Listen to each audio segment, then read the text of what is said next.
10 दिसंबर से शुरू होंगे पंचायत चुनाव। राजस्थान में पंचायत चुनाव को लेकर अब इंतजार लगभग खत्म हो चुका है। चुनाव हलचल तेज हो गई है और अंदर खान से बड़ी खबर सामने आ रही है कि पंचायत चुनाव दिसंबर की 10 तारीख से शुरू हो सकते हैं। रिपोर्ट के मुताबिक प्रेसमन की रिपोर्ट इस महीने तक सरकार को सौंप दी जाएगी।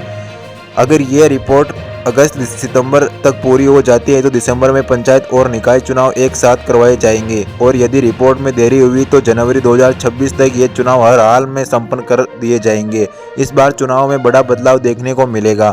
सरकार पंचायत राज एक्टों में संशोधन करने का विचार कर रही है। पहले जहां तीसरी संस्था वाले उम्मीदवार चुनाव लड़ने से वंचित थे, अब इन नियमों को हटाने की तैयारी है, यानी कि जिन प्रतिनिधियों को अब रोका गया था अब वह उन्हें भी मौका दिया जाएगा। इतना ही नहीं, शैक्षिक योग्यता की अनिवार्यता पर भी सवाल उठते हैं। संभव है कि इस बार अनपढ़ अभ्यर्थियों को भी फॉर्म भरने की छूट मिल जाएगी।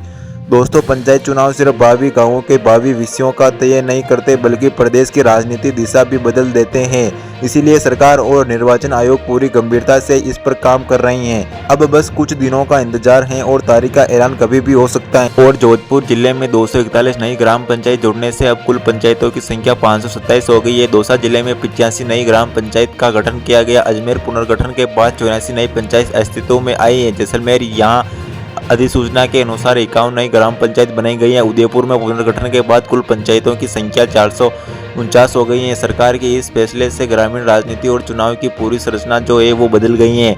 नई पंचायतों के गठन से सरपंच, उप सरपंच और वार्ड पंच के पदों की संख्या में भी वृद्धि होगी। भविष्य में आने वाले पंचायत चुनाव इन्हीं नई सीमाओं और प्रशासनिक संरचना के आधार पर करवाए जाएंगे, जिससे ग्रामीण स्तर पर राजनीतिक प्रतिनिधियों का विस्तार होगा, जनता का सीधा लाभ आसान होगा। प्रशासनिक सुविधा सरकार का ये प्रयास है कि ग्राम पंचायत चुनाव में कुछ नवीनीकरण किया जाए, नए आधार पर जो चुनाव है वो संपन्न करवाए जाए। नई पंचायतों के गठन का सबसे बड़ा लाभ स्थानीय लोगों को मिले। कई जिलों में एक ही पंचायत में 3-4 बार बड़गांव आते हैं, जिससे लोगों को पंचायत मुख्यालय पहुंचने के लिए कई किलोमीटर की यात्रा करनी पड़ती थी।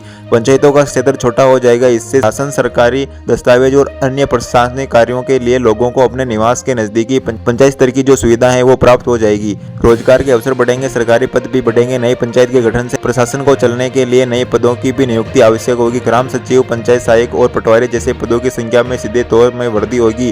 जितनी नई पंचायत बनी है उतने ही नए पद पर नियुक्ति जरूर होगी, जिससे राज्य के शिक्षित बेरोजगार के लिए रोजगार के अवसर बढ़ने की प्रबल संभावना है। राजस्थान के ग्राम पंचायत चुनाव को लेकर सरकार की तरफ से तैयारी काफी ज्यादा जोर शोर से चल रही है।